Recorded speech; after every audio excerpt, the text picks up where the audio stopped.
ಈಗ ನಮ್ಮ ಜೊತೆ ಇದ್ದಾರೆ ಮಂಗಳೂರಿನ ಫಾದರ್ ಮುಲ್ಲರ್ಸ್ ಚಾರಿಟೇಬಲ್ ಇನ್ಸ್ಟಿಟ್ಯೂಷನ್ಸ್ ಅಂತ ಏನು ಇದೆ ಅದರ ಡೈರೆಕ್ಟರ್ ಆಗಿರುವಂಥ ರೆವರೆಂಡ್ ಫಾದರ್ ರಿಚರ್ಡ್ ಅಲೋಷಿಯಸ್ ಕೊಯ್ಲೋ. ನಮಸ್ಕಾರ ಫಾದರ್. ನಮಸ್ಕಾರ ಸರ್. ಫಾದರ್, ಈಗ ಏನಂತ ಹೇಳಿದರೆ ನಮ್ಮ ಮಂಗಳೂರು ಅಥವಾ ದಕ್ಷಿಣ ಕನ್ನಡ ಜಿಲ್ಲೆಯಲ್ಲಿ ಫಾದರ್ ಮುಲ್ಲರ್ಸ್ ಅನ್ನುವಂಥ ಒಂದು ಹೆಸರು ಸುಮಾರು 2 ಶತಮಾನಗಳಿಗಿಂತಲೂ ಹೆಚ್ಚಿನ ಕಾಲದಿಂದಲೂ ಕೂಡ ಇರುವಂತಹ ಒಂದು ಹೆಸರು. ಈ ಫಾದರ್ ಮುಲ್ಲರ್ಸ್ ಚಾರಿಟೇಬಲ್ ಇನ್ಸ್ಟಿಟ್ಯೂಷನ್ಸ್ ಅಂತೇಳಿ ಪ್ರಾರಂಭವಾದದ್ದು. ಈಗ ಅದರ ಒಂದು ಹೆಸರಿನ ಹಿಂದೆ ಇರುವಂಥ ಒಂದು ಶಕ್ತಿಯ ಬಗ್ಗೆ ತಾವು ಸ್ವಲ್ಪ ಹೇಳಿ. ಫಾದರ್ ಮುಲ್ಲರ್ ಸೇವಾ ಸಂಸ್ಥೆ 1880ರಲ್ಲಿ ಪ್ರಾರಂಭವಾದದ್ದು. ಜೆಜ್ವಿತ್ ಮಿಷನರಿ ಫಾದರ್ ಮುಲ್ಲರ್ ಅವರು ಧರ್ಮ ಗುರುಗಳಾಗಿ ಕಲಿಯಲು ಜರ್ಮನ್ನಲ್ಲಿ ಇರುವಾಗ ಅವರು ರೋಗ ಬಂತು, ಜ್ವರ. ಆ ಜ್ವರಕ್ಕೆ ಆ ಟೈಮಿನಲ್ಲಿ ಅವರಿಗೆ ಹೋಮಿಯೋಪತಿ ಮದ್ದನ್ನು ಕೊಡಲಾಗಿತ್ತು. ಅದರಲ್ಲಿ ಅವರು ಶೀಘ್ರ ಗುಣಮುಖರಾದರು. ಅದರಂತೆ ಅವರಿಗೆ ಈ ವೈದ್ಯಕೀಯ ಪದ್ಧತಿಯನ್ನು ಕಲಿಯುವಂಥ ಒಂದು ಹುಮ್ಮಸ್ಸು ಅವರಲ್ಲಿ ಬೆಳೆಯಿತು. ಅದಕ್ಕಾಗಿ ಧರ್ಮಗುರುಗಳು ಆ ತರಬೇತಿಯನ್ನು ಅಲ್ಲಿಗೆ ನಿಲ್ಲಿಸಿ ಈ ವೈದ್ಯಕೀಯ ಪದ್ಧತಿಯನ್ನು ಕಲಿಕೆ ಮಾಡಿದರು. ಹಾಗೆ ಅವರು ಒಬ್ಬ ಹೋಮಿಯೋಪಾತ್ ಡಾಕ್ಟರ್ ಆದರು ಮತ್ತು ತನ್ನ ಈ ವಿದ್ಯಾಭ್ಯಾಸವನ್ನು ಕೂಡ ಅವರು ಮುಂದುವರಿಸಿದರು. ಹೀಗೆ ಅವರು ಒಬ್ಬ ಮ್ಯಾಥಮೆಟಿಷಿಯನ್, ಅಂದರೆ ಇದರ ಬೋಧಕ, ಗಣಿತಶಾಸ್ತ್ರದ ಬೋಧಕರು. ಅವರ ಹಿರಿಯರು ಅವರಿಗೆ ಸಂತ ಅಲೋಷಿಯಸ್ ಸಂಸ್ಥೆಗೆ ಕಳಿಸಿದರು. ಬರುವಾಗ ಆ ಹೋಮಿಯೋಪತಿ ಮೆಡಿಸಿನ್ ಅವರಿಗೆ ಕೊಟ್ಟದಲ್ಲ, ಅದರದ್ದು ಒಂದು ಬಾಕ್ಸನ್ನು ಹಿಡ್ಕೊಂಡು ಅವರು ಬಂದಿದ್ದರು. ಮತ್ತು ಇಲ್ಲಿ ಅವರ ಸೇವೆ ಪ್ರತ್ಯೇಕವಾಗಿ ಸಂತ ಅಲೋಷಿಯಸ್ ಕಾಲೇಜಿನಲ್ಲಿ ಅವರು ಕಲಿಸುವಾಗ ಅವರದ್ದೊಂದು ವೈಯಕ್ತಿಕ ಇಂಟ್ರೆಸ್ಟ್ ಅಂತ ಹೇಳ್ತಾರಲ್ಲ, ಅದಕ್ಕಾಗಿ ಅವರು ಕಂಕನಾಡಿ ಎಂಬ ಹಿಲ್ಗೆ, ಅದೊಂದು ಗುಡ್ಡೆಯ ಥರ ಇತ್ತು, ಅಲ್ಲಿಗೆ ಅವರು ಬರ್ತಿದ್ರು. ಬಂದು ಅಲ್ಲಿ ಕೆಲವು ಜನರನ್ನು ಅವರು ನೋಡಿದರು, ರೋಗ ಪೀಡಿತರಾದವರನ್ನು ನೋಡಿದರು. ಅವರಿಗೆ ಅವರು ತಂದಂಥ ಆ ಹೋಮಿಯೋಪತಿ ಟ್ಯಾಬ್ಲೆಟ್ಗಳನ್ನು ಅವರು ಕೊಟ್ಟರು. ಅವರಿಗೆ ಶೀಘ್ರ ಅವರು ಗುಣಮುಖರಾದರು. ಅದನ್ನು ನೋಡಿ ಇನ್ನೂ ಕೆಲ ಜನರು ಬಂದರು. ಹಾಗೆ ಅವರು ದಿವಸಾಗಲೂ ಎಲೋಷಿಯಸ್ನಿಂದ ಸೈಕಲ್ನಲ್ಲಿ ಇಲ್ಲಿಗೆ ಬರ್ತಿದ್ರು, ಕಂಕನಾಡಿ ಹಿಲ್ಲಿಗೆ ಬರ್ತಿದ್ರು. ಅಲ್ಲಿ ಬಂದು ಈ ಪಿಲ್ಸ್ ಮೆಡಿಸನ್ ಕೊಡುವಾಗ ಅಲ್ಲಿ ಅನೇಕ ಜನರು ಅದಕ್ಕಾಗಿಯೇ ಕಾಯ್ತಿದ್ರು. ಕೊನೆಯದಾಗಿ ಅಲ್ಲಿ ಅವರ ಹಿರಿಯರು, ನೋಡಿ ನೀವು ಇಲ್ಲಿ ಮ್ಯಾಥಮ್ಯಾಟಿಕ್ಸ್ ಕಲಿಸ್ತೀರಿ, ಅಲ್ಲಿ ನೀವು ಮದ್ದನ್ನು ಕೊಡ್ತೀರಿ, ಯಾವುದಾದ್ರೂ ಒಂದಕ್ಕೊಂದು ಜಸ್ಟಿಸ್ ಮಾಡಬೇಕೆಂದು ಉಂಟು. ತುಂಬ ಜನರು, ಬಡ ಜನರು ಅಲ್ಲಿ ಬರ್ತಾರೆ, ಹಾಗಾಗಿ ನೀವು ಅಲ್ಲಿಯೇ ಮೆಡಿಸಿನನ್ನು ಕೊಡೋದು ಒಳ್ಳೆಯದು ಎಂದು ಹೇಳಿ ಅವರಿಗೆ ಅಲ್ಲಿಂದ ರಿಲೀವ್ ಮಾಡಿದರು. ಹಾಗೆ ಅವರು ಕಂಕನಾಡಿಗೆ ಬಂದರು. ಅಲ್ಲಿ ಬಂದು ಹೋಮಿಯೋಪತಿ ಸಣ್ಣ ಒಂದು ಡಿಸ್ಪೆನ್ಸರಿಯನ್ನು ಸ್ಟಾರ್ಟ್ ಮಾಡಿದರು. ಅದೇ ಫಾದರ್ ಮುಲ್ಲರ್ ಹೋಮಿಯೋಪತಿ ಡಿಸ್ಪೆನ್ಸರಿ ಎಂದಾಯಿತು. ಮತ್ತು ಅದನ್ನು ಮುಂದುವರಿಸಿ ರೋಗಗಳ, ಪ್ರತ್ಯೇಕವಾಗಿ ರೋಗಿಗಳ ಗಾಯಗಳನ್ನು ತೊಳೆಯುವುದು, ಅವರಿಗೆ ಮದ್ದನ್ನು ಕೊಡುವುದು, ಅದನ್ನೆಲ್ಲ ಅವರು ಮಾಡಿ ಹೀಗೆ ಅವರು ತುಂಬ ಜನಪ್ರಿಯರಾದರು. ಜನಪ್ರಿಯರಾದಾಗ ಅನೇಕ ಜನರು ಅವರನ್ನು ಹಿಂಬಾಲಿಸಿ ಬಂದರು. ಏನದು ವಿಚಿತ್ರ ಅಂತೇಳಿ, ಒಬ್ಬರು ಬಂದಿದ್ದಾರೆ, ಫಾದರ್ ಬಂದಿದ್ದಾರೆ ಅಂತೇಳಿ ಜನರೆಲ್ಲ ಬರಲಿಕ್ಕೆ ಪ್ರಾರಂಭ ಮಾಡಿದರು. ಮತ್ತು ಅವರೊಂದಿಗೆ ಒಟ್ಟಿಗೆ ಸೇರಿ ಅವರು ಸೇವೆ ಮಾಡಲು ಪ್ರಾರಂಭಿಸಿದರು. ಹೀಗೆ ಫಾದರ್ ಮುಲ್ಲರ್ ಸೇವಾ ಸಂಸ್ಥೆಯ ಜನನವಾಯಿತು 1880ರಲ್ಲಿ. ಅದು ಮುಂದುವರಿಸ್ತಾ ಬಂದಿದೆ.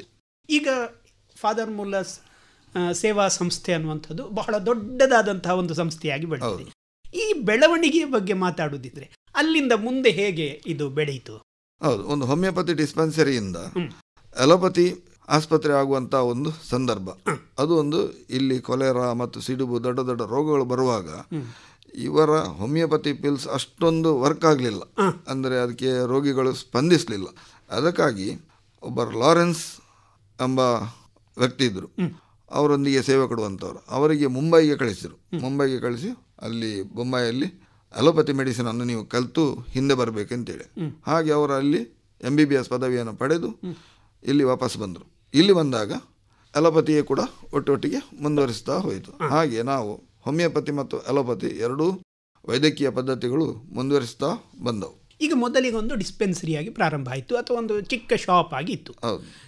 ಶಾಪಿನಿಂದ ಒಂದು ಇನ್ಸ್ಟಿಟ್ಯೂಟ್ ಆದದ್ದು ಅಂತ ಹೇಳಿದ್ರೆ ಮಕ್ಕಳಿಗೆ ಕಲಿಸುವಂತಹ ಒಂದು ವ್ಯವಸ್ಥೆಗೆ ಬಂದದ್ದು ಹೇಗೆ? ಹೌದು, ಈಗ ಅಲೋಪತಿ ಇದು ಬರುವಾಗ ಅನೇಕ ರೋಗಿಗಳನ್ನು ಅವರು ಆಸ್ಪತ್ರೆಯಲ್ಲಿ ದಾಖಲಾತಿ ಮಾಡಲಿಕ್ಕೆ ಪ್ರಾರಂಭ ಮಾಡಿದರು.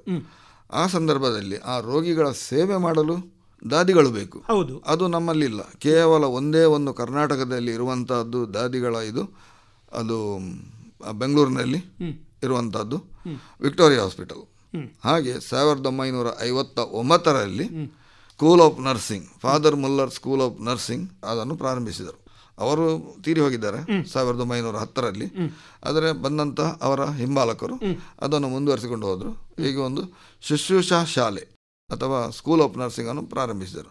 ಹಾಗೆ ಕರ್ನಾಟಕದಲ್ಲಿ ಪ್ರೈವೇಟ್ ಸೆಕ್ಟರ್ನಲ್ಲಿ ಒಂದು ಸ್ಕೂಲ್ ಆಫ್ ನರ್ಸಿಂಗ್ ಅನ್ನು ಪ್ರಥಮವಾಗಿ ಪ್ರಾರಂಭಿಸಿದ ಕೀರ್ತಿ ಅದು ಫಾದರ್ ಮುಲ್ಲರ್ಸ್ಗೆ ಸಲ್ಲುತ್ತದೆ. ಅದು ಸರಿ. ಹೌದು. ಈಗ ಅಲ್ಲಿ ನರ್ಸಿಂಗಿನ ಒಂದು ಶಾಲೆ ಪ್ರಾರಂಭ ಆಯಿತು. ಅದರಲ್ಲಿ ಬಹುಶಃ ಬೇರೆ ಬೇರೆ ರೀತಿಯ ವಿದ್ಯಾರ್ಥಿಗಳನ್ನು ತರಬೇತು ಮಾಡಿ ಮುಂದುವರಿಸಲಾಯಿತು. ನರ್ಸಿಂಗ್ನಿಂದ ಮುಂದೆ ಹೇಗೆ ಅದು ಬೇರೆ ಬೇರೆ ವಿಭಾಗಗಳಿಗೆ ವಿಭಾಗಗಳಿಗೆ ಅಂತ ಹೇಳಿದರೆ, ಆಸ್ಪತ್ರೆ ಬೆಳವಣಿಗೆ ಆದಾಗ ಬೇರೆ ಬೇರೆ ವಿಭಾಗಗಳು, ಮೆಡಿಸಿನ್ ವಿಭಾಗ, ಸರ್ಜರಿ ವಿಭಾಗ, ಹಾಗೆ ವಿವಿಧ ವಿಭಾಗಗಳು ಆಸ್ಪತ್ರೆಯಲ್ಲಿ ಪ್ರಾರಂಭಗೊಂಡವು. ಅದರ ನಂತರ ಈ ಹೋಮಿಯೋಪತಿಯ ಮೆಡಿಕಲ್ ಕಾಲೇಜು ಕೂಡ ಅದರ ಜೊತೆಗೆ ಪ್ರಾರಂಭ ಆಗಿದೆ. ಶತಮಾನೋತ್ಸವದ ಸಂದರ್ಭದಲ್ಲಿ ಇದು ಹೋಮಿಯೋಪತಿಯಾಗಿ ಪ್ರಾರಂಭವಾದದ್ದ ಒಂದು ಸಂಸ್ಥೆ. ಆದರೆ ಈಗ ಹೋಮಿಯೋಪತಿ ಒಂದು ಆಸ್ಪತ್ರೆ ಮೆಡಿಕಲ್ ಕಾಲೇಜು ಇಲ್ಲ ಎಂಬ ಒಂದು ಭಾವನೆ ಆ ಸಂದರ್ಭದಲ್ಲಿ ಬಂದಾಗ ಆಗಿನ ಡೈರೆಕ್ಟರ್ಗಳು ಅವರು ನಾವು ಯಾಕೆ ಒಂದು ಹೋಮಿಯೋಪತಿ ಮೆಡಿಕಲ್ ಕಾಲೇಜ್ ಸ್ಥಾಪಿಸಬಾರದು ಎಂಬ ಚಿಂತನೆ ಬಂದು 1985ರಲ್ಲಿ ಪ್ರಥಮವಾಗಿ ಒಂದು ವೈದ್ಯಕೀಯ ಹೋಮಿಯೋಪತಿ ಮೆಡಿಕಲ್ ಕಾಲೇಜನ್ನು ಪ್ರಾರಂಭಿಸಿದರು. ಈಗ ನಿಮ್ಮ ಬಗ್ಗೆ ಬರುವುದಾದರೆ, ನೀವು ಇದರ ನಿರ್ದೇಶಕರಾಗಿ ಕೆಲಸ ಮಾಡಿದ್ರಿ. ನಿಮ್ಮ ಹುಟ್ಟಿದ್ದು, ನಿಮ್ಮ ಮನೆಯ ವಾತಾವರಣ ಎಲ್ಲ ಸ್ವಲ್ಪ ನೆನಪು ಮಾಡಿಕೊಂಡು ಹೇಳ್ಬೋದು ಸರ್? ನನ್ನ ಊರು ಕಾರ್ಕಳ ಮತ್ತು ನನ್ನ ತಂದೆ ಅವರು ರಿಜಿಸ್ಟರ್ಡ್ ಮೆಡಿಕಲ್ ಪ್ರಾಕ್ಟೀಷನರ್ ನಿಟ್ಟೆಯ ಡಾಕ್ಟರ್ ಶಂಕರ್ ಅಡ್ಡಂತಾಯ ಅವರೊಂದಿಗೆ ಅವರು ಕಂಪೌಂಡರ್ ಆಗಿ ಅಥವಾ ರಿಜಿಸ್ಟರ್ಡ್ ಮೆಡಿಕಲ್ ಪ್ರಾಕ್ಟೀಷನರ್ ಆಗಿ ಕೆಲಸ ಮಾಡ್ತಿದ್ದರು. ಹಾಗೆ ಆ ಟೈಮಿನಲ್ಲಿಯೇ ಅವರ ಸಣ್ಣ ಬ್ರದರಿಗೆ ಕೂಡ ಅವರು ಈ ಕ್ಷೇತ್ರಕ್ಕೆ ಕಳಿಸಿದರು. ಅವರು ಕೂಡ ಒಬ್ಬರು ನರ್ಸಿಂಗ್ ಟ್ಯೂಟರ್ ಆದರು. ಹಾಗೆ ನಮ್ಮಲ್ಲಿ ಆ ಒಂದು ಪ್ರವೃತ್ತಿ ಆ ಟೈಮಿನಲ್ಲಿಯೇ ಒಂದು ಇತ್ತು. ಹಾಗಾಗಿ ನಾನು ಸ್ಕೂಲ್ ಶಿಕ್ಷಣ ಮುಗಿದ ನಂತರ ನಾನು ಮಂಗಳೂರಿನ ಸಂತ ಜೋಸೆಫ್ ಸೆಮಿನರಿಗೆ ಭರ್ತಿಯಾಗಿ ಅಲ್ಲಿ ಗುರುದೀಕ್ಷೆ ಪಡೆಯುವಂಥ ಆ ವಿದ್ಯಾಭ್ಯಾಸವನ್ನು ಮುಂದುವರಿಸಿ, ಮತ್ತು ಆ ಟೈಮಿನಲ್ಲಿ ಅಂದಿನ ಬಿಷಪ್ ಬೇಸಿಲ್ ಎಸ್ ಡಿಸೋಜ ಅವರು ನನ್ನ 3 ವರ್ಷದ ಸೇವೆ ಆದ ನಂತರ ಫಾದರ್ ಮುಲ್ಲರ್ ಆಸ್ಪತ್ರೆಗೆ ಬರಬೇಕೆಂದೇಳಿ ನನಗೆ ಕೇಳಿಕೊಂಡಾಗ ಆ ಸಂದರ್ಭದಲ್ಲಿ ನಾನು ಬಂದೆ. ಆಗ ನನಗೆ ಕೇವಲ ಪ್ರಾಯ 30 ವರ್ಷ ಮಾತ್ರ ಆಗಿತ್ತು. ಸಹಾಯಕ ನಿರ್ದೇಶಕರಾಗಿ ನನ್ನನ್ನು ನೇಮಿಸಿದರು. ಅದು ಸರಿ. ಹೌದು, 1991ರಲ್ಲಿ. ಈ ಸಹಾಯಕ ನಿರ್ದೇಶಕರಾಗಿ ನೇರವಾಗಿ ನೇಮಿಸುವಾಗ ಈ ವಿಷಯಗಳೆಲ್ಲ ಹೊಸದಾಗಿತ್ತ, ಹೇಗಿತ್ತು? ಒಂಥರದ ನರ್ವಸ್ನೆಸ್ ಎಂದು ಇತ್ತು. ಅದು ನನಗೆ ಅದರ ನನ್ನ ಮೊದಲು ಇದ್ದವರು ಅವರದೊಂದು 5-6 ವರ್ಷ ಗುರುದೀಕ್ಷೆ ಪಡೆದು ಆಗಿತ್ತು. ಹಾಗಾಗಿ ನನಗೆ ಸ್ವಲ್ಪ ಭಯ ಕಂಡಿತ್ತು. ಇಷ್ಟು ಬೇಗದಲ್ಲಿ ಈಗ 30 ವರ್ಷದಲ್ಲಿ ಕೇವಲ ನನ್ನ 3 ವರ್ಷ ಮಾತ್ರ ಆಯಿತು ಗುರುದೀಕ್ಷೆ ಪಡೆದು. ಹಾಗೆ ನನಗೆ ಸ್ವಲ್ಪ ಹೆದರಿಕೆ ಇತ್ತು. ಆದರೆ ಇಲ್ಲಿ ಬಂದ ನಂತರ ಅಂದಿನ ಡೈರೆಕ್ಟರ್, ಈಗ ಅವರು ಬಿಷಪರಾಗಿದ್ದಾರೆ, ಆರ್ಚ್ ಬಿಷಪ್ ಬರ್ನಾರ್ಡ್ ಮಾರಸ್ ಅವರು ಆಗಿನ ನಿರ್ದೇಶಕರು. ಅವರು ನನಗೆ ತುಂಬ ಉತ್ತೇಜನವನ್ನು ಕೊಟ್ಟರು ಮತ್ತು ಅವರೊಂದಿಗೆ ಕೆಲಸ ಮಾಡುವಾಗ ನನಗೆ ಇದರ ಬಗ್ಗೆ ಇನ್ನೂ ಕೂಡ ಹೆಚ್ಚು ತಿಳಿಯಲು ಒಂದು ಅವಕಾಶ ಸಿಕ್ಕಿತು. ಆಗಿನ ಸಂದರ್ಭದಲ್ಲಿ ನಿಮ್ಮ ಇನ್ಸ್ಟಿಟ್ಯೂಟ್ ಹೇಗಿತ್ತು? ಅದರ ವ್ಯವಸ್ಥೆಗಳೆಲ್ಲ ಹೇಗಿದ್ದರು? ಒಬ್ಬರು ಅಸಿಸ್ಟೆಂಟ್ ಡೈರೆಕ್ಟರ್ ಆಗಿ ನೀವೇನು ಕೆಲಸಗಳನ್ನು ಮಾಡಿದ್ದು? ಆ ಸಂದರ್ಭದಲ್ಲಿ ಹಳೆಯ ಕಟ್ಟಡಗಳು ಮತ್ತು ಸವಲತ್ತುಗಳು ಬಹಳಷ್ಟು ಕಡಿಮೆ ಇದ್ದವು. ಆದರೂ ಕೂಡ ಆ ಸಂದರ್ಭದಲ್ಲಿ ಕೆಲವು ಸಣ್ಣ ಪುಟ್ಟ ಸವಲತ್ತುಗಳನ್ನು ಒದಗಿಸಲು ವಿದ್ಯಾರ್ಥಿಗಳಿಗೋಸ್ಕರ ಆಗಿರ್ಬೋದು, ಹಾಸ್ಟೆಲ್, ಅದಕ್ಕೆ ನೀರಿನ ವ್ಯವಸ್ಥೆ, ಹಾಗೆ ಈ ರೀತಿಯ ವ್ಯವಸ್ಥೆ ಮಾಡಲು ಕೂಡ ತುಂಬ ಅವಕಾಶ ಇತ್ತು. ಹಾಗಾಗಿ ಆ ಸಂದರ್ಭದಲ್ಲಿ ನಾನು ಈ ರೀತಿಯ ವ್ಯವಸ್ಥೆ ಮಾಡಲು ಕೂಡ ತುಂಬ ಪ್ರಯತ್ನ ಪಟ್ಟಿದ್ದೇನೆ. ಅದರ ನಂತರ ನೀವು ಸಹಾಯಕ ನಿರ್ದೇಶಕರಾದವರು ಅಲ್ಲೇ ನಿರ್ದೇಶಕರಾದರು ಅಥವಾ ಬೇರೆ ಕಡೆ ಎಲ್ಲ ಹೋಗಿ ಬಂದ್ರ? ಸಹಾಯಕ ನಿರ್ದೇಶಕ ಆದ ನಂತರ ಒಂದು 2.5 ವರ್ಷದ ನಂತರ ನನ್ನನ್ನು ಬೇರೆ ಕಡೆಗೆ ಕಳಿಸಿದರು, ಧರ್ಮ ಗುರುಗಳಾಗಿ ಕಳಿಸಿದರು. ಹಾಗೆ 3 ಕ್ಷೇತ್ರದಲ್ಲಿ ಧರ್ಮಗುರುಗಳಾಗಿ ಬಂದ ನಂತರ 2010ರಲ್ಲಿ ನಮ್ಮ ಹಿಂದಿನ ಬಿಷಪ್ರವರು, ಬಿಷಪ್ ಎಲೋಷಿಯಸ್ ಪೌಲ್ ಡಿಸೋಜ ಅವರು ಹೇಳಿದರು, ನೀನು ಮೊದಲು ಇಲ್ಲಿ ಇದ್ದಿ, ಹಾಗಾಗಿ ಸ್ವಲ್ಪ ಅನುಭವ ಉಂಟು, ಸ್ವಲ್ಪ ಅನುಭವ ಇದ್ದವನು ಬಂದರೆ ಒಳ್ಳೆಯದು, ಹಾಗಾಗಿ ಬರಬೇಕೆಂದು ಕೇಳಿಕೊಂಡಾಗ ನಾನು ಅದಕ್ಕೆ ಒಪ್ಪಿಕೊಂಡು ಈ ಸಂಸ್ಥೆಯ ಆಡಳಿತಾಧಿಕಾರಿಯಾಗಿ ಭರ್ತಿಯಾದೆ. ಓಹೋ, ಇಷ್ಟು ವರ್ಷಗಳಲ್ಲಿ ನೀವು ಬೇರೆ ಬೇರೆ ಕಡೆ ಕೆಲಸ ಮಾಡಿದ್ರಿ ಅಂತ ಹೇಳಿದ್ರಿ. ಎಲ್ಲೆಲ್ಲಿ ಕೆಲಸ ಮಾಡಿದ್ರಿ? ಸಂತ ಫ್ರಾನ್ಸಿಸ್ ಅಸಿಸಿ ಚರ್ಚ್, ಅದು ನೈನಾಡು ಪುಂಜಾಲಕಟ್ಟೆ, ಮತ್ತು ನಮ್ಮ ಧರ್ಮ ಪ್ರಾಂತ್ಯದ ಫ್ಯಾಮಿಲಿ ಲೈಫ್ ಸೆಂಟರ್ ಅದರ ನಿರ್ದೇಶಕರಾಗಿ 1 ವರ್ಷ, ಮತ್ತು Udyavara Saint Francis Xavier church Udyavara, ಅದು ಉಡುಪಿ, ಮತ್ತು ಶಿರ್ವ ಸೌದ್ ಅಮ್ಮನವರ ಚರ್ಚ್ ಅಲ್ಲಿ ಸೇವೆ ಸಲ್ಲಿಸಿದ ನಂತರ ನಾನು ಇಲ್ಲಿ ಆಡಳಿತಾಧಿಕಾರಿಯಾಗಿ ಬಂದದ್ದು. ಈಗ ಇಷ್ಟು ವರ್ಷ ಮೊದಲು ನೀವು ಸಹಾಯಕ ನಿರ್ದೇಶಕರಾಗಿದ್ದವರು, ಅಸಿಸ್ಟೆಂಟ್ ಡೈರೆಕ್ಟರ್ ಮತ್ತು ಆಡಳಿತಾಧಿಕಾರಿಯಾಗಿ ಬಂದ್ರಿ. ಇಷ್ಟು ವರ್ಷಗಳಲ್ಲಿ ಈ ಫಾದರ್ ಮುಲ್ಲರ್ಸ್ನಲ್ಲಿ ಏನು ಬದಲಾವಣೆಗಳು ನಿಮಗೆ ಕಂಡು? ನಾನು ಆಡಳಿತಾಧಿಕಾರಿಯಾಗಿ ಇದ್ದಾಗ ಕೆಲವು ಅಲೈಡ್ ಹೆಲ್ತ್ ಸೈನ್ಸ್ ಕೋರ್ಸ್ಗಳು ಇದ್ದವು ಮತ್ತು ಅದೇ ರೀತಿ ಮೆಡಿಕಲ್ ಕಾಲೇಜ್ ಕೂಡ ಪ್ರಾರಂಭವಾಗಿದೆ. 1999ರಲ್ಲಿ ಫಾದರ್ ಮುಲ್ಲರ್ ಮೆಡಿಕಲ್ ಕಾಲೇಜು ಸ್ಥಾಪನೆಗೊಂಡಿದೆ. ಎಲ್ಲ ಪರಿವರ್ತನೆ ಆದದ್ದು ಇದು ಮೆಡಿಕಲ್ ಕಾಲೇಜ್ ಬಂದ ನಂತರ. ಒಂದು ವಿಶೇಷವಾದ ಬೆಳವಣಿಗೆ ಇಡೀ ಸಂಸ್ಥೆಯಲ್ಲಿ ಅಭಿವೃದ್ಧಿ ಹೊಂದಿತು. ಆಗಿನ ನಿರ್ದೇಶಕರು ದಿವಂಗತ ಮನ್ಸಿನ್ಯೋರ್ ಬ್ಯಾಪ್ಟಿಸ್ಟ್ ಮೆನೇಜಸ್ ಅವರ ಆ ಒಂದು ಶತಪ್ರಯತ್ನದಿಂದ ವೈದ್ಯಕೀಯ ಕಾಲೇಜು ಪ್ರಾರಂಭವಾಯಿತು. ವೈದ್ಯಕೀಯ ಕಾಲೇಜು ಆಸ್ಪತ್ರೆ ಪ್ರಾರಂಭವಾಯಿತು. ಬೇಕಾದ ಕಟ್ಟಡಗಳನ್ನು ಅವರು ಕಟ್ಟಿಸಿದರು ಮತ್ತು ಅದೇ ರೀತಿ ವಿದ್ಯಾರ್ಥಿಗಳ ವಸತಿಗೋಸ್ಕರ ಹಾಸ್ಟೆಲ್ಗಳನ್ನು ಕಟ್ಟಿಸಿದರು ಮತ್ತು ಬೇಕಾದ ಎಲ್ಲ ವ್ಯವಸ್ಥೆಗಳನ್ನು ಅವರು ಮಾಡಿದಂಥದ್ದು ಅತಿ ಮುಖ್ಯ. ಅದು ಒಂದು ಮೈಲುಗಲ್ಲು ಎಂದು ಹೇಳ್ಬೋದು. 2010ರಲ್ಲಿ ನೀವು ಇಲ್ಲಿ ಆಡಳಿತಾಧಿಕಾರಿಯಾಗಿ ಬಂದ್ರಿ. ನಂತರ ಸುಮಾರು ಈಗ 14 ವರ್ಷಗಳು ಸಂದಿವೆ. ಈ 14 ವರ್ಷಗಳಲ್ಲಿ ಈಗ ಇವತ್ತಿನ ದಿವಸ ನೋಡೋದಿದ್ದರೆ ನಿಮಗೆ ನಿಮ್ಮ ಸಂಸ್ಥೆಯ ಬೆಳವಣಿಗೆ ಎಷ್ಟಾಗಿದೆ ಅಂತ ಅನಿಸ್ತದೆ? ಸಂಸ್ಥೆಯ ಬೆಳವಣಿಗೆ ವಿಶೇಷವಾಗಿ ಭಾಳಷ್ಟು ಆಗಿದೆ ಎಂದು ಹೇಳ್ಬೋದು. 2010ರಲ್ಲಿ ನಾನು ಬಂದಾಗ ಆಸ್ಪತ್ರೆಯ ಅಭಿವೃದ್ಧಿ, ಅದರ ಗುಣಮಟ್ಟ, ಚಿಕಿತ್ಸೆಯ ಬಗ್ಗೆ, ರೋಗಿಗಳಿಗೆ ಅವರ ಹಕ್ಕು ಅದರ ಬಗ್ಗೆ ಮತ್ತು ಪ್ರತಿಯೊಂದು ಹಂತದಲ್ಲಿ ಒಂದು ಕ್ವಾಲಿಟಿಯನ್ನು ಮೇಂಟೈನ್ ಮಾಡೋದು, ಸ್ಟ್ಯಾಂಡರ್ಡ್ ಮೇಂಟೈನ್ ಮಾಡೋದು, ಆ ಒಂದು ಗುರಿಯನ್ನು ಇಟ್ಟುಕೊಂಡು ನಾವು ಆಸ್ಪತ್ರೆಗೆ NABH ನ್ಯಾಷನಲ್ ಅಕ್ರೆಡಿಟೇಷನ್ ಅದು ಆಸ್ಪತ್ರೆಗಳಿಗೆ ಸಿಗುವಂಥದ್ದು, ಅದು ಮಾನ್ಯತೆ ನಮಗೆ ಆಸ್ಪತ್ರೆಗೆ ಸಿಕ್ಕಿತು. ಅದೇ ರೀತಿ ಪ್ರಯೋಗಾಲಯ ಲ್ಯಾಬಾರೆಟರಿ, ಅದರಲ್ಲಿ ಕೂಡ ಬಹಳಷ್ಟು ಉತ್ತಮ ರೀತಿಯ ಅಕ್ಯುರೇಟ್ ರಿಪೋರ್ಟ್ಸ್ ಅದು ಅಗತ್ಯ. ಡಾಕ್ಟರ್ಗಳಿಗೆ, ಕ್ಲಿನಿಷಿಯನ್ರವರಿಗೆ ಈ ರಿಪೋರ್ಟ್ಗಳು ಬಹಳಷ್ಟು ಅವಶ್ಯಕ. ಹಾಗಾಗಿ ಏನು ಎರರ್ ಅಥವಾ ಅದರಲ್ಲಿ ತಪ್ಪಿಲ್ಲದೆ ಆ ರೀತಿಯ ರಿಪೋರ್ಟ್ಗಳು ಬೇಕು. ರೋಗಿಗಳದ್ದು ರಿಪೋರ್ಟ್ ಬೇರೆ ಬೇರೆ ವಿಭಾಗದ್ದು ಅದನ್ನು ಕೂಡ ಒಂದು ಕೊಡಬೇಕಾದ್ರೆ NABL ಅದಕ್ಕೆ ಅಕ್ರಿಡಿಟೇಷನ್ ಬೋರ್ಡ್ ಆಫ್ ಲ್ಯಾಬಾರೆಟರಿ ಅಲ್ಲಿಂದ ಕೂಡ ಒಂದು ಆ ಮಾನ್ಯತೆಯನ್ನು ತರಲು ನಾವು ಪ್ರಯತ್ನ ಪಟ್ಟದ್ದು, ಅದಕ್ಕೆ ನಮಗೆ ಮಾನ್ಯತೆ ದೊರೆಯಿತು. ಶಿಕ್ಷಣ ಮಟ್ಟದಲ್ಲಿ ಕೂಡ NAC ಎಂದು ಹೇಳ್ತಾರೆ, ವೈದ್ಯಕೀಯ ಮೆಡಿಕಲ್ ಕಾಲೇಜಿಗೆ ಅದನ್ನು ಕೂಡ ಸಿಗುವಂಥ ಪ್ರಯತ್ನ ಆ ಸಂದರ್ಭದಲ್ಲಿ ಆಯಿತು. ನಮ್ಮ ಆಗಿನ ನಿರ್ದೇಶಕರು ದಿವಂಗತ ಫಾದರ್ ಪ್ಯಾಟ್ರಿಕ್ ರೊಡ್ರಿಗಸ್ ಅವರ ಉತ್ತೇಜನದಿಂದ. ಮೊದಲು ಬಹುಶಃ ಈ ಏನು ಕಂಕನಾಡಿಯ ನೀವು ಹೇಳಿದ್ರಲ್ಲ, ಕಂಕನಾಡಿ ಹಿಲ್ಸ್ ಅಥವಾ ಗುಡ್ಡದಲ್ಲಿ ಪ್ರಾರಂಭವಾದ ಸಂಸ್ಥೆ ಈಗ ಬೇರೆ ಕಡೆ ಕೂಡ ಬೆಳೆದಿದೆ. ನಿಮ್ಮ ಬೇರೆ ಬೇರೆ ವಿಭಾಗಗಳು ಎಲ್ಲೆಲ್ಲಿ ತೆರೆದುಕೊಂಡಿವೆ? ಫಾದರ್ ಮುಲ್ಲರ್ ಸೇವಾ ಸಂಸ್ಥೆ ಇದರ ಮೈನ್ ಕ್ಯಾಂಪಸ್ ಕಂಕನಾಡಿಯಲ್ಲಿದೆ. ಇಲ್ಲಿ ವೈದ್ಯಕೀಯ college, allied health science college, physiotherapy college, college of speech and hearing, college of nursing, school of nursing, ಇಂತಹ ಸಂಸ್ಥೆಗಳು ಇಲ್ಲಿ ಇವೆ. ಮತ್ತು ಆಸ್ಪತ್ರೆ ಮತ್ತು ಪ್ರಯೋಗಾಲಯ ಮತ್ತು ಅದೇ ರೀತಿ ರಿಸರ್ಚ್ ಸೆಂಟರ್ ಇದೆ.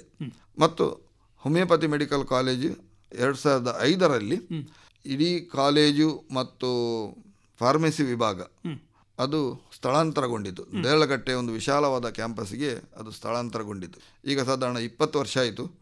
ಅಲ್ಲಿ ನಮ್ಮ ಹೋಮಿಯೋಪತಿ ಫಾರ್ಮಸಿ ಡಿವಿಷನ್ ಉಂಟು, ಹೋಮಿಯೋಪತಿ ಮೆಡಿಕಲ್ ಕಾಲೇಜ್ ಉಂಟು ಮತ್ತು ಅದೇ ರೀತಿ ಹಾಸ್ಟೆಲ್ಗಳು ಕೂಡ ಇವೆ. ಇದು ನಮ್ಮ 2ನೇ ಕ್ಯಾಂಪಸ್. ಈಗ ಮುಖ್ಯವಾಗಿ ಯಾವುದೇ ಒಂದು ಇನ್ಸ್ಟಿಟ್ಯೂಟ್ ಅಥವಾ ಒಂದು ಸಂಸ್ಥೆ ಅದು ಅಭಿವೃದ್ಧಿಯನ್ನು ಹೊಂದಬೇಕಾದ್ರೆ, ಡೆವಲಪ್ಡ್ ಆಗಬೇಕಾದ್ರೆ ಒಂದು ವಿಷನ್ ಅಂತ ಇರಬೇಕು, ದೂರದರ್ಶಿತ್ವ ಅಂತ. ನೀವು ಒಂದು ಯೋಚನೆಯನ್ನು ಏನಾದರೂ ಕೂಡ ಈ ಥರದ ಇದರ ಬಗ್ಗೆ ಮಾಡಿದ್ದೀರಾ? ಹೌದು. ಶಿಕ್ಷಣ, ಆರೋಗ್ಯ ಸೇವೆ ಮತ್ತು ಸಂಶೋಧನಾ ರಂಗಗಳಲ್ಲಿ ನಮ್ಮ ಸಂಸ್ಥೆಯು ಮುಂದಿನ 10 ವರ್ಷಗಳಲ್ಲಿ ದೇಶದ 50 ಅಗ್ರಮಾನ್ಯ ಸಂಸ್ಥೆಗಳಲ್ಲಿ ನಮ್ಮದು ಒಂದಾಗಬೇಕು ಎಂದು ನಮ್ಮ ಆಶಯ, ಉದ್ದೇಶ. ಈಗ ಅದಕ್ಕೆ ಏನು ಬೇಕು ಅಂತ ಹೇಳಿದರೆ ತಂತ್ರಜ್ಞಾನ ಬಹಳ ಮುಖ್ಯ. ಈಗ ತಂತ್ರಜ್ಞಾನ, ಟೆಕ್ನಾಲಜಿ ಅನ್ನೋದು ಬಹಳ ಆಗ್ತಾ ಇದೆ. ನಿಮ್ಮ ಈ ಫಾದರ್ ಮುಲ್ಲರ್ಸ್ ಚಾರಿಟೇಬಲ್ ಇನ್ಸ್ಟಿಟ್ಯೂಟ್ ಈ ತಂತ್ರಜ್ಞಾನದ ಒಂದು ಅಭಿವೃದ್ಧಿಯಲ್ಲಿ ಏನೇನು ಕಾರ್ಯಗಳನ್ನು ಕೈಗೊಂಡಿದೆ? ಸಂಶೋಧನೆ, ಆವಿಷ್ಕಾರ ಮತ್ತು ತಂತ್ರಜ್ಞಾನ ಈ 3ಕ್ಕೂ ಕೂಡ ನಾವು ಬಹಳಷ್ಟು ಒತ್ತನ್ನು ಕೊಟ್ಟಿದ್ದೇವೆ. ಈ ಆವಿಷ್ಕಾರಗಳು, ತಂತ್ರಜ್ಞಾನಗಳಿಂದ ನಮಗೆ ಈಗ ಬಹಳಷ್ಟು ಪ್ರಯೋಜನ ಇದೆ. ಡಯಾಗ್ನೋಸ್ಟಿಕ್ಸ್ ಸ್ಪೆಷಲಿ ಅದರಲ್ಲಿ ಆದಷ್ಟು ಬೇಗ ನಮಗೆ ಅದನ್ನು ಕಂಡುಹಿಡಿಯಲಾಗ್ತದೆ, ರೋಗವನ್ನು. ಹೌದು. ಈಗ ಅದರ ಜೊತೆ ಸ್ಟಾಫ್ ಮತ್ತು ಅದರಲ್ಲಿರುವಂತಹ ಪ್ರೊಫೆಸರ್ಗಳು ಕಾಲೇಜ್ಗಳಲ್ಲಾದರೆ ಇವೆಲ್ಲ ಮುಖ್ಯ ಆಗ್ತದೆ. ಈ ಸ್ಟಾಫ್ಗಳು ಮತ್ತು ಈ ರೀತಿಯ ಕಾಲೇಜುಗಳ ಫ್ಯಾಕಲ್ಟಿ ಅಂತ ಏನು ಹೇಳ್ತೇವೆ, ಅದು ಯಾವ ಥರ ಇದೆ ನಿಮ್ಮಲ್ಲಿ? ಅಧ್ಯಾಪಕರು ಮತ್ತು ಇತರ ಸಿಬ್ಬಂದಿಗಳ ಸಾಮರ್ಥ್ಯ ಅಭಿವೃದ್ಧಿಗಾಗಿ ದಿನನಿತ್ಯ ನಾವು ತರಬೇತಿಯನ್ನು ಕೊಡ್ತಾ ಇದ್ದೇವೆ. ಅದೇ ರೀತಿ ಬೋಧನಾ ಮತ್ತು ಕಲಿಕಾ ವಿಧಾನಗಳು, ವ್ಯಕ್ತಿತ್ವ ಅಭಿವೃದ್ಧಿ, ಕೌಶಲ್ಯ ಅಭಿವೃದ್ಧಿ, ತಂತ್ರಜ್ಞಾನ ಬಳಕೆ, ಸಂಶೋಧನಾ ವಿಧಾನಗಳು ಇತ್ಯಾದಿ ವಿಷಯಗಳ ಬಗ್ಗೆ ನಾವು ಅವರಿಗೆ ತರಬೇತಿಯನ್ನು ಕೊಡುತ್ತೇವೆ. ಹಾಗೆ ಅವರ ಮೌಲ್ಯಮಾಪನವನ್ನು ಕೂಡ ನಾವು ಮಾಡುತ್ತೇವೆ. ಪ್ರತಿಯೊಂದು ಇನ್ಸ್ಟಿಟ್ಯೂಟಿಗೂ ಅದರದ್ದೇ ಆದಂಥ ಒಂದು ಚಾಲೆಂಜಸ್ಗಳು ಇರ್ತವೆ. ಮುಖ್ಯವಾಗಿ ನೀವು ಹೊಸತ್ತಾಗಿ ಏನೋ ಅಂದರೂ ಕೂಡ ಒಂದು ತೊಂದರೆಗಳು ಅಥವಾ ಚಾಲೆಂಜಸ್ ಬಂದದ್ದು ಮತ್ತು ಅದಕ್ಕೆ ಯಾವ ರೀತಿಯಲ್ಲಿ ಒಂದು ಸೊಲ್ಯೂಷನ್ಗಳನ್ನು ನೀವು ಕಂಡುಹಿಡಿತೀರಿ? ಚಾಲೆಂಜಸ್ ಖಂಡಿತವಾಗಿ ಇವೆ. ಜನರಿಗೆ ಕೈ ಎಟಕುವ ದರದಲ್ಲಿ ನಾವು ಚಿಕಿತ್ಸೆಯನ್ನು ಕೊಡುವಂಥದ್ದು ಭಾಳಷ್ಟು ಕಷ್ಟ. ಅದೇ ರೀತಿ ಗುಣಮಟ್ಟದ ಚಿಕಿತ್ಸೆಯನ್ನು ಕೊಡುವುದು ಕೂಡ ಕಷ್ಟ. ಕ್ವಾಲಿಟಿ ಹೆಲ್ತ್ ಕೇರ್ ಆಟ್ ಅಫೋರ್ಡೆಬಲ್ ಕಾಸ್ಟ್, ಅದು ಬ್ಯಾಲೆನ್ಸ್ ಮಾಡಲಿಕ್ಕೆ ಭಾಳಷ್ಟು ಕಷ್ಟ. ಅದರ ವೆಚ್ಚವನ್ನು ಭರಿಸಲು ಅವರಿಗೆ ಅಸಾಧ್ಯವಾಗ್ತದೆ. ಅಂಥವರಿಗೆ ನಾವು ಹೆಲ್ತ್ ಕಾರ್ಡ್ ಮಾಡಿ ಆದಷ್ಟು ಕಡಿಮೆ ದರದಲ್ಲಿ ಅದನ್ನು ಕೊಡಲು ನಾವು ಪ್ರಯತ್ನಿಸ್ತೇವೆ. ಫಾದರ್, ಈಗ ನೀವು ಚಾರಿಟೇಬಲ್ ಇನ್ಸ್ಟಿಟ್ಯೂಟ್ ಅಂತ ಹೇಳ್ತೀರಿ. ಇದರಲ್ಲಿ ಚಾರಿಟಿ ಅನ್ನುವಂತಹ ಶಬ್ದ ಯಾವ ರೀತಿಯಲ್ಲಿ ನಿಮ್ಮ ಇನ್ಸ್ಟಿಟ್ಯೂಟ್ ನಡೆಸ್ತಾ ಉಂಟು? ಚಾರಿಟೇಬಲ್ ಇನ್ಸ್ಟಿಟ್ಯೂಷನ್ ಅಂದರೆ ಸೇವಾ ಸಂಸ್ಥೆ ಎಂದು ಹೇಳ್ತೇವೆ. ಅದಕ್ಕಿಂತ ಮಿಗಿಲಾದದ್ದು ಉನ್ನತ ಮಟ್ಟದ ಸೇವೆ ಅತಿ ಕಡಿಮೆ ದರದಲ್ಲಿ ಕೊಡುವಂಥದ್ದು ಮತ್ತು ಅದರಲ್ಲಿ ಕೂಡ ಜನರಿಗೆ ಭಾಳಷ್ಟು ರಿಯಾಯಿತಿಯನ್ನು ಕೊಡುವುದು. ಈ ರಿಯಾಯಿತಿಯನ್ನು ನಾವು ಬಡ ರೋಗಿಗಳಿಗೆ, ಜನರಲ್ ವಾರ್ಡ್ನಲ್ಲಿ ಬಂದವರಿಗೆ ಅವರ ಬೆಡ್ ಮತ್ತು ಊಟ, ಶಸ್ತ್ರಚಿಕಿತ್ಸೆ ಮತ್ತು ಮದ್ದು ಇದನ್ನು ನಾವು ಉಚಿತವಾಗಿ ಕೊಡ್ತೇವೆ.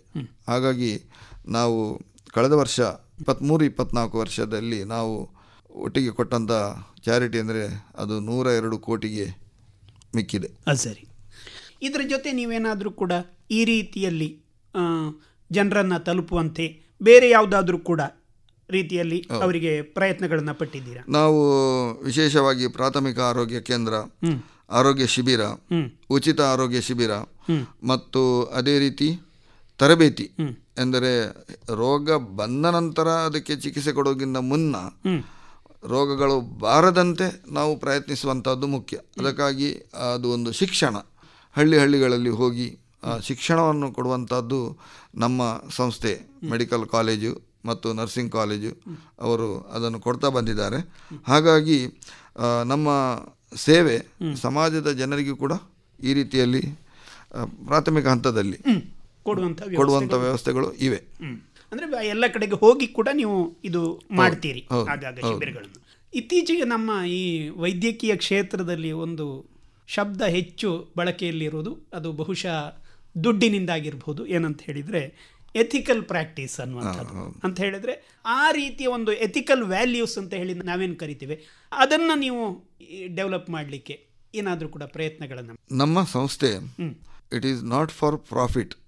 ಅಂದರೆ ನಮಗೆ ಆದಷ್ಟು ಇದರಲ್ಲಿ ಹಣ ಸಂಪಾದಿಸಬೇಕೆಂಬ ನಮ್ಮ ಉದ್ದೇಶ ಅಲ್ಲ. ನಮ್ಮ ಉದ್ದೇಶ ಗುಣಪಡಿಸು ಮತ್ತು ಸಾಂತ್ವನ ನೀಡು, ಈ ಒಂದು ಧ್ಯೇಯೋದ್ದೇಶ. ಒಳ್ಳೆಯ ಸೇವೆ, we have to treat them as human persons.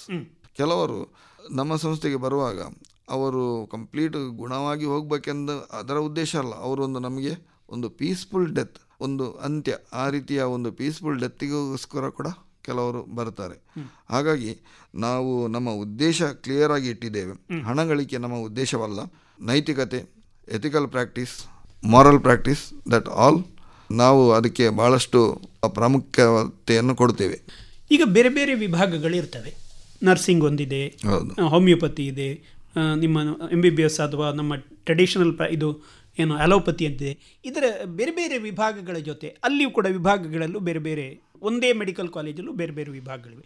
ಈ ವಿಭಾಗಗಳಲ್ಲಿ ಇಂಟರ್ ಡಿಸಿಪ್ಲಿನರಿ ಇದರ ಒಂದು ಇದನ್ನು ಕೊಲಾಬ್ರೇಟ್ ಮಾಡುವಂಥ ವ್ಯವಸ್ಥೆ ಹೇಗೆ? ನಮ್ಮ ಸಂಸ್ಥೆಯ ಎಲ್ಲ ವಿಭಾಗಗಳು ಶಿಕ್ಷಣ ಸಂಸ್ಥೆಗಳ ಮಧ್ಯೆ ನಿರಂತರ ಒಂದು ಸಂವಹನೆ ಇದೆ. ಸಂಶೋಧನೆ, ಶಿಕ್ಷಣ, ಆರೋಗ್ಯ ಸೇವೆ ಎಲ್ಲ ವಿಷಯದಲ್ಲೂ ಇದೆ. ಸಾಮಾನ್ಯ ಯಾವುದೇ ಇನ್ಸ್ಟಿಟ್ಯೂಟ್ ಅಥವಾ ಒಂದು ಆರ್ಗನೈಸೇಷನ್ ಇದ್ದರೆ ಅದಕ್ಕೆ ಆರ್ಥಿಕ ವ್ಯವಸ್ಥೆ ಸ್ವಲ್ಪ ಬಲವಾಗಿಯೇ ಇರಬೇಕು, ಅದು ಮುಂದುವರಿಬೇಕಿದ್ರೆ. ಮುಖ್ಯವಾಗಿ ಈ ಫಿನಾನ್ಷಿಯಲ್ ಅಥವಾ ಆರ್ಥಿಕ ವ್ಯವಸ್ಥೆಯ ಬಗ್ಗೆ ಹೇಳುತ್ತಿದ್ದರೆ, ಹೌದು, ನಿಮ್ಮ ಸಂಸ್ಥೆಯ ಆರ್ಥಿಕ ವ್ಯವಸ್ಥೆಯ ಬಗ್ಗೆ ಸ್ವಲ್ಪ ತಿಳಿಸ್ಕೊಡ್ತೀರಾ ಸರ್? ಆಸ್ಪತ್ರೆಯಿಂದ ಬಂದಂತಹ ಇನ್ಕಮ್ ಅದು ಖಂಡಿತವಾಗಿಯೂ ಸಾಕಾಗುವುದಿಲ್ಲ. ಅಂದರೆ ನಾವು ತುಂಬ ರಿಯಾಯಿತಿ ದರದಲ್ಲಿ ನಮ್ಮ ಸೇವೆಗಳನ್ನು ಜನರಿಗೆ ನಾವು ಕೊಡ್ತಾ ಇದ್ದೇವೆ. ಈ ರೀತಿ ನಾವು ಕೊಡುವಾಗ ನಮಗೆ ಅದನ್ನು ಹೇಗೆ ನಾವು ಬ್ಯಾಲೆನ್ಸ್ ಮಾಡುವುದು, ಸೇವೆಗಳನ್ನು ಅಥವಾ ಈ ಉನ್ನತ ಮಟ್ಟದ ಈ ಉಪಕರಣಗಳನ್ನು ಅಥವಾ ಎಕ್ವಿಪ್ಮೆಂಟ್ಸ್ ಅಂತ ಹೇಳ್ತೇವೆ, ಅದನ್ನು ಹೇಗೆ ನಾವು ಪಡೆಯುವುದು, ನಮ್ಮ ಕಾಲೇಜುಗಳು ಅದಕ್ಕೆ ಸ್ವಲ್ಪ ಸಪೋರ್ಟ್ ಆಗಿರ್ತವೆ. ಸಾಮಾನ್ಯ ಒಂದು ಸಂಸ್ಥೆಯ ಮುಖ್ಯವಾದಂತಹ ಬೆನ್ನೆಲುಬು ಅಂತ ಹೇಳಿದರೆ ಅಲ್ಲಿಯ ಅಡ್ಮಿನಿಸ್ಟ್ರೇಷನ್ ಅಥವಾ ಅಲ್ಲಿಯ ಆಡಳಿತ. ನಿಮ್ಮ ಆಡಳಿತವನ್ನು ಅಥವಾ ನಿಮ್ಮ ಆಡಳಿತದ ವಿಭಾಗಗಳನ್ನು ವ್ಯವಸ್ಥಿತವಾಗಿ ಇಡಲಿಕ್ಕೆ ನೀವು ಯಾವ ಪ್ರಯತ್ನಗಳನ್ನು ಮಾಡಿದೆ? ದೈನಂದಿನ ಚಟುವಟಿಕೆ ನಡೀತಾ ಇದೆ. ಆದರೆ ನಾವು ದೈನಂದಿನ ಚಟುವಟಿಕೆ ನಡೀತಾ ಇದೆ ಎಂದು ಸುಮ್ಮನೆ ಇರಲು ಸಾಧ್ಯವಿಲ್ಲ. ನಾವು ಆಗಾಗ ಮೀಟಿಂಗ್ ಕರೆಯುತ್ತೇವೆ. ಅದರಲ್ಲಿ ನಮ್ಮದರಲ್ಲಿ ವಾಟ್ ಆರ್ ಅವರ್ ಸ್ಟ್ರೆಂತ್ಸ್, ನಮ್ಮಲ್ಲಿ ಎಲ್ಲಿ ನಾವು ಒಳ್ಳೆಯದು ಮಾಡ್ತಿದ್ದೇವೆ, ಎಲ್ಲಿ ನಾವು ಸ್ವಲ್ಪ ನಮ್ಮ ಸೇವೆಯನ್ನು ಇಂಪ್ರೂವ್ ಮಾಡಬೇಕು, ಅದರ ಒಂದು ನಾವು ಒಟ್ಟಿಗೆ ಕೇಳಿ ಅದರ ಒಂದು ಚರ್ಚೆ ಮಾಡುತ್ತೇವೆ. ಚರ್ಚೆ ಮಾಡಿ ಅದಕ್ಕೆ ಬೇಕಾದ ವ್ಯವಸ್ಥೆ ಇದೆ. ಈಗ ಒಂದು ಇನ್ಸ್ಟಿಟ್ಯೂಟಲ್ಲಿ ಅಥವಾ ಈ ರೀತಿಯ ಮೆಡಿಕಲ್ ಕಾಲೇಜುಗಳಲ್ಲಿ ರಿಸರ್ಚ್ ಆಗಬೇಕಾದ್ದು ಮತ್ತು ಅದರಲ್ಲಿ ಇಂಪ್ರೂವ್ಮೆಂಟ್ ಆಗಬೇಕಾದ್ದು ಬಹಳ ಮುಖ್ಯ. ನಿಮ್ಮಲ್ಲಿ ಯಾವ ರೀತಿಯಲ್ಲೆಲ್ಲ ಅಧ್ಯಯನಗಳು ನಡೀತಾ ಇದ್ದಾವೆ? ಸಂಶೋಧನೆ ಮತ್ತು ಆವಿಷ್ಕಾರಗಳಿಗೆ ಉತ್ತೇಜನ ನೀಡಲು ನಮ್ಮಲ್ಲಿ ಫಾದರ್ ಮುಲ್ಲರ್ ರಿಸರ್ಚ್ ಸೆಂಟರ್ ಇದೆ, ಸಂಶೋಧನಾ ಕೇಂದ್ರ. ಇಲ್ಲಿ ಒಳ್ಳೆಯ ತರಬೇತಿ ಪಡೆದ ವಿಜ್ಞಾನಿಗಳಿದ್ದಾರೆ. ಅವರು ಸಂಶೋಧನೆ ಮಾಡಿದ್ದಾರೆ. ಪ್ರೋತ್ಸಾಹ ಧನ ಕೂಡ ನಾವು ನೀಡುತ್ತೇವೆ. ಉತ್ತಮ ಸಂಶೋಧನೆ ಮಾಡಿದವರನ್ನು, ಸಂಶೋಧಕರನ್ನು ನಾವು ಗುರುತಿಸಿ ಅವರಿಗೆ ಬೇಕಾದ ಸ್ವಲ್ಪ ಪ್ರಶಸ್ತಿಗಳನ್ನು ನಾವು ನೀಡ್ತೇವೆ. ಹೀಗೆ ಪ್ರಶಸ್ತಿ ನೀಡಿ ರಾಷ್ಟ್ರ ಮಟ್ಟದಲ್ಲಿ ಅಥವಾ WHO ಆ ಲೆವೆಲ್ನಲ್ಲಿ ಕೆಲವು ಸಲ ನಮಗೆ ಗ್ರಾಂಟ್ಸ್ಗಳು ಬಂದಾಗ ಅದರ ಉಪಯೋಗ ಮಾಡಿ, ಮತ್ತು ಇನ್ನೊಂದು ಹೇಳ್ತಾರೆ ಕ್ಲಿನಿಕಲ್ ಟ್ರಯಲ್ ಎಂದು ಹೇಳ್ತಾರೆ, ಇದನ್ನೆಲ್ಲ ಮಾಡಿದವರಿಗೆ ನಾವು ಉತ್ತೇಜನ ಕೊಡುತ್ತೇವೆ. ಆಗ ಫಂಡಿಂಗ್ ಏಜೆನ್ಸಿ ಕೂಡ ಫಂಡ್ ಮಾಡ್ತಾರೆ. ಹಾಗೆ ಕೆಲವು ಈ ಸಂಸ್ಥೆಗಳಿಂದ ನಮಗೆ ಸಂಶೋಧನೆಗೆ ಬೇಕಾದ ಹಣವನ್ನು ಕೂಡ ನೀಡ್ತಾರೆ. ಅದರಿಂದ ನಾವು ಸಂಶೋಧನೆಯನ್ನು ಮಾಡ್ತೇವೆ. ಈ ರೀತಿಯ ಒಂದು ರೀತಿಯಲ್ಲಿ ಒಂದು ಸಂಸ್ಥೆ ಮುಂದುವರಿಬೇಕಿದ್ರೆ ಅಲ್ಲಿಯ ಹಳೆಯ ವಿದ್ಯಾರ್ಥಿಗಳಾಗಲಿ, ಅಲ್ಲೇ ಹಿಂದೆ ಕೆಲಸ ಮಾಡಿದವರಾಗಲಿ, ಅವರು ಬಹಳ ಮುಖ್ಯವಾಗ್ತದೆ. ಈ ರೀತಿಯ ನಿಮ್ಮ ಒಂದು ಇನ್ಸ್ಟಿಟ್ಯೂಷನ್ಗೆ ಹಿಂದಿನಿಂದ ಒಂದು ಟಚ್ ಆಗಿರುವಂಥ, ಕನೆಕ್ಟ್ ಆಗಿರುವಂಥ ವ್ಯಕ್ತಿಗಳನ್ನು ಒಂದು ಸೇರಿಸುವಂಥ ಪ್ರಯತ್ನಗಳು ನಿಮ್ಮಲ್ಲಿ ನಡೆದಿದ್ದಾವ? ಖಂಡಿತವಾಗಿಯೂ. ಹಳೆ ವಿದ್ಯಾರ್ಥಿ ಸಂಘ, ಅಲುಮ್ನೈ ಬೆನ್ನೆಲುಬಿದ್ದಂತೆ ಒಂದು ಸಂಸ್ಥೆಗೆ. ಹಾಗೆ ಹಳೆ ವಿದ್ಯಾರ್ಥಿಗಳ ಸಮ್ಮೇಳನಗಳನ್ನು ನಾವು ನಡೆಸ್ತೇವೆ. ಸಾಧಕ ಹಳೆ ವಿದ್ಯಾರ್ಥಿಗಳು, ನಮ್ಮ ಅಥವಾ ಉತ್ತಮ ಹುದ್ದೆಯಲ್ಲಿದ್ದಂಥ ಹಳೆ ವಿದ್ಯಾರ್ಥಿಗಳು, ಅವರು ಸಂಸ್ಥೆಗೆ ಬಂದು ಕೆಲವು ಸಲ ಗೆಸ್ಟ್ ಲೆಕ್ಚರ್ ಕೊಡ್ತಾರೆ. ಅದೇ ರೀತಿ ಅವರು ನೀಡಿದ ಉಪನ್ಯಾಸ ಕಾರ್ಯಾಗಾರ ಕೆಲವು ಸಲ ನಡೆಸ್ತಾರೆ. ಹಳೆ ವಿದ್ಯಾರ್ಥಿಗಳ ಜಾಲದ ಮೂಲಕ ವಿವಿಧ ಪ್ರದೇಶಗಳಿಗೆ ನಾವು ಕೂಡ ತಲುಪಿದ್ದೇವೆ ಎಂದು ಹೇಳ್ಬೋದು. ಅವರ ಸಾಧನೆಗಳನ್ನು ನಾವು ಗುರುತಿಸಿ ಅವರಿಗೆ ಪ್ರಶಸ್ತಿಯನ್ನು ನೀಡ್ತೇವೆ. ಇದು ಅವರಿಗೆ ಒಂದು ಕೈಂಡ್ ಆಫ್ ಎನ್ಕರೇಜ್ಮೆಂಟ್. ಹಾಗೆ ಹಳೆ ವಿದ್ಯಾರ್ಥಿಗಳದ್ದು ಇಡೀ ಜಾಲ ಅಂದರೆ entire group once in a year ಭೇಟಿ ಮಾಡಿ ಏನಾದರೂ ಒಂದು ಕಾರ್ಯಕ್ರಮ ಇಟ್ಟುಕೊಂಡು ಅವರು ಒಬ್ಬರನ್ನೊಬ್ಬರನ್ನು ಅವರಿಗೆ ಮೀಟ್ ಆಗಲು ಕೂಡ ಅವಕಾಶ ಇದೆ. ಅದೇ ರೀತಿ ಸಂಸ್ಥೆಗೆ ಕೂಡ ಅದು ಬಹಳಷ್ಟು ಸಹಕಾರ ಅವರು ಕೊಡ್ತಾರೆ. ಈ ಫಾದರ್ ಮುಲ್ಲರ್ಸ್ ಇನ್ಸ್ಟಿಟ್ಯೂಟ್ ಅಂತ ಹೇಳಿದರೆ ನಮ್ಮ ಮಂಗಳೂರಿನಿಂದ ಪ್ರಾರಂಭ ಆದ ಒಂದು ಸಂಸ್ಥೆ. ಈಗ ದೇಶದ ಬೇರೆ ಬೇರೆ ಜನರಲ್ಲಿ ಕೂಡ ಅವರ ಮನೆಯ ಮಾತಾಗಿದೆ. ಈ ಫಾದರ್ ಮುಲ್ಲರ್ಸ್ ಇನ್ಸ್ಟಿಟ್ಯೂಟನ್ನು ರಾಷ್ಟ್ರ ಮಟ್ಟದಲ್ಲಿ ಅಥವಾ ಅಂತಾರಾಷ್ಟ್ರೀಯ ಮಟ್ಟದಲ್ಲಿ ಒಂದು ಹೆಸರು ಅಥವಾ ಅದರ ಹೆಸರನ್ನು ತರಲಿಕ್ಕೆ ತಾವು ಪ್ರಯತ್ನವನ್ನು ಮಾಡಿದ್ದೀರಾ? ಖಂಡಿತವಾಗಿಯೂ ಇದಕ್ಕೆ ಉತ್ತಮ ಕಾರ್ಯತಂತ್ರಗಳ ಅಗತ್ಯ ಇದೆ. ನಮ್ಮಲ್ಲಿ ವಿವಿಧ ಸಮಿತಿ ಸಭೆಗಳು ಮತ್ತು ಆಡಳಿತ ಮಂಡಳಿಯ ಸಭೆ ನಾವು ನಡೆಸ್ತೇವೆ. ಮತ್ತು ಇತರ ಸಂಸ್ಥೆಗಳೊಂದಿಗೆ MOU ಎಂದು ಹೇಳ್ತೇವೆ, ಅದಕ್ಕೆ ಎಂದು ಹೇಳ್ತಾರೆ ಮೆಮೊರಾಂಡಮ್ ಆಫ್ ಅಂಡರ್ಸ್ಟ್ಯಾಂಡಿಂಗ್, ಅದನ್ನು ಮಾಡಿ exchange program, faculty development program ಅಥವಾ student development program, exchange program ಅನ್ನು ನಾವು ಮಾಡಿಕೊಂಡು ಬಂದಿದ್ದೇವೆ. ಹಾಗಾಗಿ ಅಂತಾರಾಷ್ಟ್ರೀಯ ಮಟ್ಟದಲ್ಲಿ ಕೂಡ ಒಂದು ಹೆಸರು ಗಳಿಸಲು ಸಾಧ್ಯವಾಗಿದೆ. ಒಂದು ಆಸ್ಪತ್ರೆ ಅಥವಾ ಒಂದು ಮೆಡಿಕಲ್ ಇನ್ಸ್ಟಿಟ್ಯೂಟ್ ಅಂತ ಹೇಳಿದ್ರೆ ಅಲ್ಲಿ ಮುಖ್ಯವಾಗಿ ನಮಗೆ ಸಮಸ್ಯೆಗಳು ಬರುವಂಥದ್ದು ಅಲ್ಲಿಯ ಒಂದು ವೇಸ್ಟ್ ಮ್ಯಾನೇಜ್ಮೆಂಟ್ನಲ್ಲಿ ಮತ್ತು ಅಲ್ಲಿಯ ಒಂದು ಶಕ್ತಿಯ ಅಥವಾ ಎನರ್ಜಿ ಯೂಸೇಜ್ ಅಥವಾ ಶಕ್ತಿಯನ್ನು ಬಳಸುವಲ್ಲಿ, ಜೊತೆಗೆ ಅದು ನಮ್ಮ ಸುತ್ತಮುತ್ತಲಿನ ಪರಿಸರಕ್ಕೆ ಯಾವ ರೀತಿಯಲ್ಲಿಯೂ ಹಾನಿಯನ್ನು ಮಾಡದಂತೆ ನೋಡುವಲ್ಲಿ ನಮ್ಮ ಸಂಸ್ಥೆ ಯಾವ ರೀತಿಯಲ್ಲಿ ಈ ಪ್ರಯತ್ನಗಳನ್ನು ಮಾಡಿದೆ? ವೇಸ್ಟ್ ಮ್ಯಾನೇಜ್ಮೆಂಟ್ ಒಂದು ದೊಡ್ಡ ಸಮಸ್ಯೆ. ಅದೇ ರೀತಿ ಪೊಲ್ಯೂಷನ್ ಕಂಟ್ರೋಲ್ ಬೋರ್ಡ್, ಅಲ್ಲಿಂದ ನಮಗೆಲ್ಲ ಗೈಡ್ಲೈನ್ಸ್ಗಳು ಸಿಗುತ್ತವೆ. ಮತ್ತು ಯಾವ ರೀತಿಯಲ್ಲಿ ನಾವು ತ್ಯಾಜ್ಯ ವಿಂಗಡಣೆ ಮಾಡಬೇಕು, ಅದರ ವಿಲೇವಾರಿ ಹೇಗೆ ಮಾಡಬೇಕೆಂಬ ಒಂದು ಅದು ಮೊದಲೇ ನಮಗೆ ಸೂಚನೆ ಇದೆ. ಆ ಪ್ರಕಾರವೇ ಕಲರ್ ಕೋಡ್ ಎಂದುಂಟು, ಆ ಪ್ರಕಾರವೇ ವೆಟ್ ವೇಸ್ಟ್ ಎಲ್ಲಿ ಹೋಗಬೇಕು ಮತ್ತು ಕೆಮಿಕಲ್ ವೇಸ್ಟ್ ಎಲ್ಲಿ ಹೋಗಬೇಕು, ಅದೇ ರೀತಿ ಥರ ಹಜಾರ್ಡಸ್ ಅದನ್ನು ಕೂಡ ಬೇರೆ ಬೇರೆ ರೀತಿಯಲ್ಲಿ ಕಲರ್ ಕೋಡಿಂಗ್ನ ಪ್ರಕಾರ ನಾವು ಅದನ್ನು ಸೆಗ್ರಿಗೇಷನ್ ಮಾಡ್ತೇವೆ. ಮತ್ತು ಅದನ್ನು ಕೊಂಡೋಗಲಿಕ್ಕೆ ಬೇರೆ ಬೇರೆ ವ್ಯವಸ್ಥೆ ಇದೆ, ಟ್ರಾಲಿಗಳಿವೆ. ಹಾಗೆ ನಿಮ್ಮದು ಒಂದು ಇನ್ಸ್ಟಿಟ್ಯೂಟ್ ಒಂದು ಅಭಿವೃದ್ಧಿ ಆಗಬೇಕಿದ್ರೆ, ಅದು ಡೆವಲಪ್ ಆಗಬೇಕಿದ್ರೆ ಅಲ್ಲಿ ಇನ್ಫ್ರಾಸ್ಟ್ರಕ್ಚರ್ ಕೂಡ ಮುಖ್ಯ. ಈ ಇನ್ಫ್ರಾಸ್ಟ್ರಕ್ಚರ್ನ ಒಂದು ವ್ಯವಸ್ಥೆ, ಅದರ ಡೆವಲಪ್ಮೆಂಟ್ ಯಾವ ಥರ ಇದೆ? ಹೌದು, ಒಂದು ಇನ್ಫ್ರಾಸ್ಟ್ರಕ್ಚರ್ ಅಂದರೆ ಕಟ್ಟಡದ ಅವಶ್ಯಕತೆ ಇದೆ. ಅದೇ ರೀತಿ ಒಂದು ಡಿಪಾರ್ಟ್ಮೆಂಟ್ ನಾವು ಪ್ರಾರಂಭಿಸುವಾಗ ಆ ಡಿಪಾರ್ಟ್ಮೆಂಟ್ ಪ್ರಾರಂಭ ಮಾಡಬೇಕಾದ್ರೆ ಅದಕ್ಕೆ ಬೇಕಾದ ಸ್ಥಳ, ಒಬ್ಬ ಅಸೋಸಿಯೇಟ್ ಪ್ರೊಫೆಸರ್, ಅಸಿಸ್ಟೆಂಟ್ ಪ್ರೊಫೆಸರ್ಗೆ ಅವರಿಗೆ ಬೇಕಾದ ಒಂದು ಡಿಪಾರ್ಟ್ಮೆಂಟಲ್ ಸ್ಪೇಸ್ ನಾವು ಮಾಡಿಕೊಡ್ಬೇಕಾಗ್ತದೆ. ಮತ್ತು ಅದು ರೋಗಿಗಳ ವಿಭಾಗವಾದರೆ ಅದಕ್ಕೆ ಒಂದು ಇಷ್ಟೇ ಬೆಡ್ಗಳು, ಹಾಸಿಗೆಗಳು ನಾವು ರಿಸರ್ವ್ ಆಗಿಡಬೇಕು. ಅಂದರೆ ಒಂದು ಪ್ರೋಗ್ರಾಮ್ ಸ್ಟಾರ್ಟ್ ಮಾಡುವಾಗ, ಈಗ ಕ್ಯಾನ್ಸರ್ ವಿಭಾಗದಲ್ಲಿ ಮೆಡಿಕಲ್ ಆಂಕಾಲಜಿ ಅಥವಾ ಸರ್ಜಿಕಲ್ ಆಂಕಾಲಜಿ ಉಂಟು. ಈ ಡಿಪಾರ್ಟ್ಮೆಂಟನ್ನು ಪ್ರಾರಂಭಿಸಿದ್ದೇವೆ. ಈಗ ಅದಕ್ಕೆ ಮೆಡಿಕಲ್ ಆಂಕಾಲಜಿಗೆ 20 ಹಾಸಿಗೆಗಳು, ಸರ್ಜಿಕಲ್ ಆಂಕಾಲಜಿಗೆ ಹಾಗೆ ನಾವು ವ್ಯವಸ್ಥೆ ಮಾಡಿದ್ದೇವೆ. ಆಗ ಮಾತ್ರ ಒಂದು ನಾವು ಅಭಿವೃದ್ಧಿ ಹೊಂದಲು ಸಾಧ್ಯವಾಗ್ತದೆ. ಮತ್ತು ವಿಶೇಷವಾಗಿ ಕಟ್ಟಡದ ಅವಶ್ಯಕತೆ ಇದೆ.